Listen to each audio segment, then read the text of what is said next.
When God chose David, remember, David was a lion killer. He was a bear killer and a giant killer. But when God spoke to Samuel, when Samuel was choosing the next king, Samuel was looking on the outward appearance. Man recognizes the outward appearance. But here's what God says to all of us. He said to Samuel, do not look at his appearance or stature, for the Lord does not see as man sees.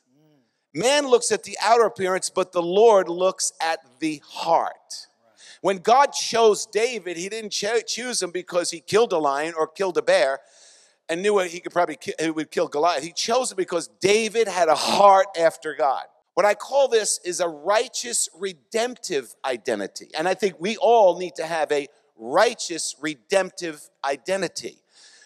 So Cornelius was my second person I began to think about, because what an incredible test. Remember, God is the one who's recognized these two men. There's others, but he recognized David's heart, and David's heart is memorialized. Then to join the Old Testament to the New Testament. So he chooses Cornelius from the Italian regiment. But here's what God points out, and here's equity.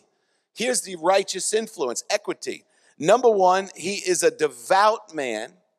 Number two, feared God with his household.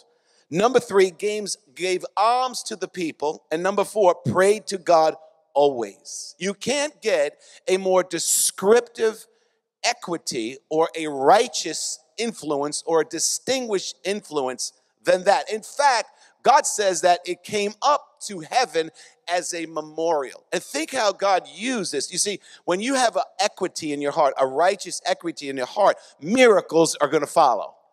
Wow. Transformation is going to take place. Wow. A man who's out of order cannot change. Yet this man was so in order that God chose Cornelius to meet Peter, who was kind of out of order, to align Peter because he was a Gentile. And this is where the Bible comes in. It's the hinge pin of the New Testament, where God was able to use this man to connect to Peter, where Jews and Gentiles and whoever calls upon the name of the Lord shall be saved.